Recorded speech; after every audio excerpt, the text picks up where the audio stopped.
Мен ушул YouTube каналынан көрүп, Кубанычбек табыпты. Ошо элдер рахматын айтып, ыраазычылыгын айтып, мен да бир убакта катуу ооруп, кыйналып жүргөндө ошо Кубанычбек табып, мага да жардам берди эле. Кыйналып жүргөндө. Ошол эми сөздүн башынан болсун. Ошо мен бала кезде эле ооручумун. Башым ооручу, жүрөгүм ооручу, кыйналчумун. Ошо арадан баягы чоңойдук, өстүк, шаарга келдик. Шаарга келе баягы кайра баягы оорум күчөдү. Башым ооруп, кыйналдым. Больницага көрүндүм. Больницадан ошо врачтар айтты, сен башың оор экен, башың ооруйт экен, жүрөгүң ооруйт экен, бооруң ооруйт экен, муундарың ооруйт экен деп диагноз коюп, анан ошо 10 күн дарыландык. 10 күн дарыланып, ошо 10 күндө жыйынтык чыккан жок. Анан врач өзү айтты, эми бизден жакшы болбосоң ушу элдик дарыгерге көрүн деди, өзү советин айтты мага. Жакшы баягы элдик табыптарга көрүн деди. Больницадан чыгып, өзүм көлдүк болгондуктан көлдөн издедим. Ошо Баканбайга бардым. Бир атанын адресин алып. Ал атага барып, мен дагы дароо баягы көрүп эле, сенде 3 тамга бар экен, анан дуба бар экен деди. Анан айтты, сен жашооң кыска экен балам деди. Анан жардам берейин дедим. Ал дароо баягы өзүнүн эмелерин баштады, дарыларын берип. Аякта бир 3 күн, 4 күн жүрдүм Баканбайда. Жыйынтык чыккан жок. Жыйынтык чыккандыктан уже шаарга аттандым. Шаарга келип, Токмокко бардым. Токмокко барсам дагы ошону айтышат алар дагы. Бирок акчаны көп сурашты да. Ал убакта мен эми жумушта иштечү эмес элем, акча жагынан кичине кыйын болуп жүрчүмүн. Кайра шаарга келдим. Шаарга келсем, да тааныштар аркылуу баягы тиздейт экенсиң, жаның кыйналганда, ооруганда, муну ооруган эле киши түшүнбөсө. Шаардан келдим, мен күчтүүмүн дегендерге бардым. Алардан да дарыландым. Акчасын эле айтышат сразу, баягы кымбат айтат сразу эле. Доллардын башын сүйлөшөт. Анан макул деп жардам беришет алар дагы. Чайын, могу чайды ич, могу сууну ич. Чөп дарысын берет, жыйынтык чыкпайт. Анан ортодон баягы эмеге да бардым. Таласка бардым, Манас күмбөзүнө бардым. Алар дагы ошо диагнозду коюшту.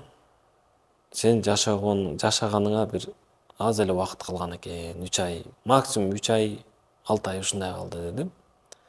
3 тамга бар экен деди, дуба бар экен деди. Алар өзүнүн баягы эмесин аткарды, баягы дарылады, жыйынтык чыккан жок аяктан дагы. Токтогулга бардым, Токтогулга барганда эле аяктан да ошону айтты. Акыры келип шаарга келдим. Шаарга келип бир тааныш аркылуу бир эженин номерин берди, ушу Ош базарда экен. Анан ал эже мени кабыл алып эле, ал эже дагы ошону айтты. 3 тамга бар, дуба бар, өлөсүң деген сөздү айтышты ал дагы. Ал эже дагы акчасын көбүрөөк айтты. Каякка барбайын, акча сурайт. Анан айла жоктон айттым, эжеке жардам бергиз, мен акчаңызды берем. Иштеп каяктан тапсам дагы акчасын берем, мага жардам бериңиз десем, макул анда деп көңүлсүз мамиле кылды. Анан өзүнүн чөп дарысын берди. Өзүнүн дарыларын берди, аны 1 жума ичесиң деди. 1 жума ичкенден кийин эле аяктан да жыйынтык чыккан жок. Анан бир күнү барсам, шакирт отурган экен. Шакирт анан кирсем, келим, сен келдиңби деди шакирти. Ооба келдим эжеке. Жыйынтык чыкпай атат. Кыйналып атам кайра эле. Десем эле ал эжеке айтты. Нурбек деди, Бияктан кет деди. Сен бияктан сага жардам бере албайт. Сага эркек табып керек деди. Сен табып менен көз ачыктын айырмасын билбейт экенсиң. Табып бул тамыр менен эме кылат. Кармап билет деди. Бияктан кет деди. Эми сага дагы ал да айтты, өлөсүң, тура эле айтты аны деди. 3 тамга бар деди, дуба бар деди ал эже дагы шакирди. Бияктан кет деди. Кеттим, остановкада отурдум. Баягы элдин баары эле каяка барбайын, өлөсүң, каяка барбайын, 6 айдан кийин өлөсүң, кара дуба бар, 3 тамга бар деген уже кыйналдым. Остановкада ыйлап отуруп, аргасынан ошо Исап агамга бардым, церковко бардым.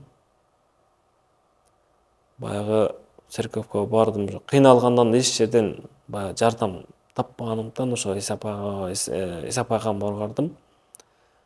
Церковко барсам, кирип эле тиги орустар сыйынат экен. Мен биринчи жолу кирдим, ошо кыйналганыман киргенмин. Биринчи жолу киргенде билбейсиң да. Кирсем, тиги орус охранасы бар экен. Охранасы көргөздү. Баарын мындай көргөзүп монтесиң, тинтесиң деди. Баарын аткарып чыктым. Исап агамга жаратканыма үнүм жеткисчи. Жаратканыма үнүм жетпей атат. Каяка барбайын, өлөсүң деди. Каяка барбайын, 3 тамга бар деди. Каяка барбайын дедим. Кара дуба бар деди. Жашоо деле, жашагым да келбей калды. Мен жашагым келет дедим. Арадан ушу 2 айбы, 3 айбы ушундай өттү. Жараткандын буйругу менен, ошо жараткандын себепкер аркылуу, бир адам аркылуу Кубанычбек Табаптын адресин алып калдым. Дароо эле баягы адрести алып эле дароо эле бардым. Кубанычбек Табап дароо мени кабыл алды. Кабыл алып эле тамырымды кармады. Кармап эле башым ооруйт экен. Баарын айтты, ооруган жерлерimi өзүм билген баарын айтып берди. Ооруган жерлерин баарын айтып берди. Анан сеники баары жакшы экен деди. Анан мен айттым, сиз мени жакшы деп айттыңыз. Ушу сизден жакшы сөз уктум, чын эле жакшы деп мындай сөзүм. Сизден ушу сөздү уктум. Башкаларга барганда өлөсүң деген сөздү айтышчы. Жашабайсың, 3 ай калды дешти.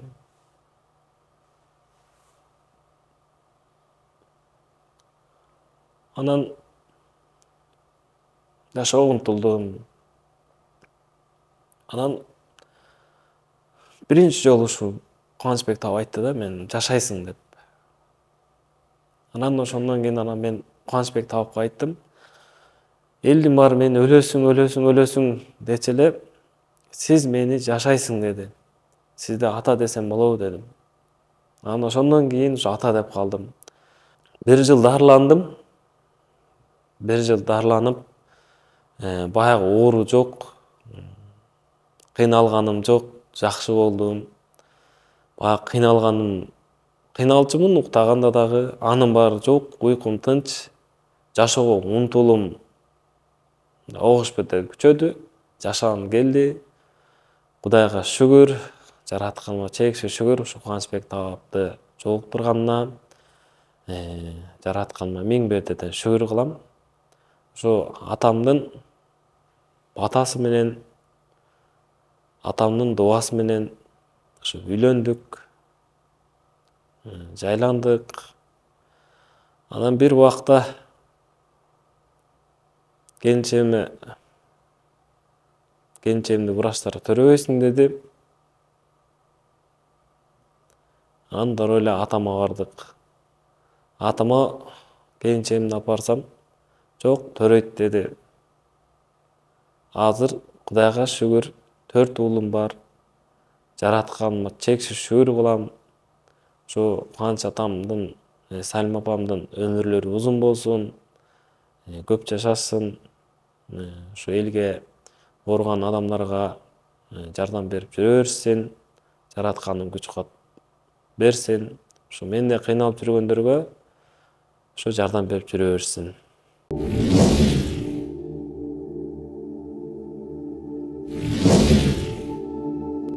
Bismillahirrahmanirrahim. Нурбек деген уулубуздун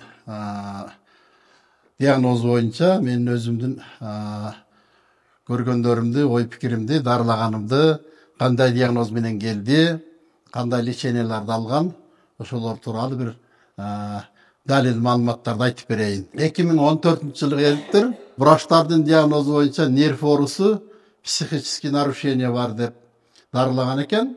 Ал жерден жарым жыл, бир жылдай дарыланыптыр. Ойдогудай шифа болбогондон больницадан чыгып кетет. Андан кийин анан бул элдик медицинага кайрылып көрөйүн деп бүгүлөр, бакшылар, көз ачыктар дейтем ушундай элдик дарыгермин деген кишилерге кайрылыптыр. Алардын койгон диагнозу сенде сыйкыр бар, жин кирген, жакында өлөсүң, биз менен иште, көзүңдү ачабыз, келечегиң жок, өмүрүң аз эле калыптыр деп. Ал балага мындай бир пайдалуу кеңеш бербей, кайра аны шокко түшүрүп, бир коркунучтуу диагноздорду коюп дарылап башташыптыр. Муну ушундай эле өзүнүн аты менен айтпасак, мага эч ким капа болбостур. Ушундай өзүнүн аты менен айтышыбызга туура келип атат. Бул жигит ушу элдик медицинага кайрылдым дегенде, Ысык көлдөн баштап өзү көлдүн жигити. Токмокко, Бишкекке, Чүйгө келет шифа издеп. Ушул жерден чыгып, Бишкектен Таласка барыптыр. Таластан бүгү бакшыларды издейт. Таластан Токтогулга барыптыр. Токтогулдан кайра Бишкекке келет. Кайсы жерге барып көрүнсө эле сенде 3 тамга бар, тыйкыр бар, келечегиң жок деп ушундай бир чындыкка жакындабаган диагноздорду коюп, баланы ушундай шокко түшүрүп койгон. Аябай ооруп, бир топ жыл кыйналыптыр. Ал өзүнүн айткан интервьюсунда айтып берип атат. Бул жигит эч жерден шифа таппай, мечиттерге барып, мечиттерге түнөп, ал жерден мечиттен кууп чыгып, ушундай бир кыйынчылыктарды көрүп, кор болгон экен. Андан кийин бул бизден мусулмандардан мага бир жардам болбой калды деп, айласыздан церковка, чиркөөгө барышка аргасыз болуптур. Чиркөөгө барыптыр. Ошол жерге ошолордун катарына кошулуп кирсе, жолунан поп чыгыптыр. Ты куда деп. Я тоже хочу молиться депсе, анан кандай сыйынганын эрежесин көргөзүп, свеча берип, чиркөөгө киргизиптир. Ошол чиркөөдө отуруп, анан кийин Иса пайгамбардан жардам сураптыр. Иисус деп, менин үнүмдү Аллахка жеткизиңиз. Мен ушунчалык оорудум, кыйналдым деп ыйладым дейт.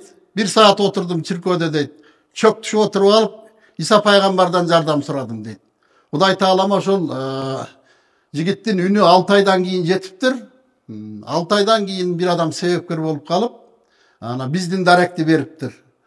Бул Кудай тааланын буйругу. Менин койгон диагнозум баштан нервтен чочуган экен, сотрясение болгон экен. Анан сыйкыр дубасы бар экен бул балада, чындык бул. Но жин жок. Менин кошумча айтайын деген, ошол жигит келгенде мен өзүмдүн диагнозумду коюп, башыңдан сотрясение бар экен, сыйкыр дубасы бар экен. Анан кийин адамдын качан өлөрү, жаралары бир гана Аллага маалым деген. Муну бир дагы пенде айта албайт. Ушуну эске алыш керек. Мына ушулардын бир туура эмес сөзүнөн айдай бирөөнүн баласы аз жерден каза болуп калайын дептир. Канча жолу суицидке барайын дедим дейт. Өзүмдү өлтүрө албай койдум мен дейт. Жанымды кыя албай койдум дейт. Мага ыйлап башынан өткөн окуясынын баарын айтып берип атат. Ата, мен өлгүм келген жок. Мен да эл катары жашагым келет, үйлөнгүм келет, балалуу болоюн деген ниеттерим бар эле ата. Ушул ниетимдин баары болбой мен эрте өлмөй болдум деп. Анан мен ошондо Аллах таалама ишенип, Кудайга тооба деп, Кудайга шүгүр деп, уулум, сен эч бир кейбегин. Мен колумдан келген жардамды беремин. Аллах таалам буйруп насип кылса ушул жерде шифа табасың деп кабыл алдык. Бир курс лечение алды. Оорусунан шифа таап айыкты. 1 жылдан кийин үйлөндү. Андан дагы 1 жылдан кийин эркек балалуу болду. Мына азыр 4 эркек балалуу болду. Аллах таалам өзүнүн ушул баланын суранычын, ниетин, тилегин кабыл кылып, балдарынын атын баарын мен коюп бердим. Али, Абу Бакир, Абдурахман, Азизбек деген 4 уулду болду мына. Азыр мына Кудайга шүгүр, үй бүлөлүү, кесиби бар, иштеген иши бар, үй бүлөсү бар. бактылуу үй бүлө болуп жашап жатат.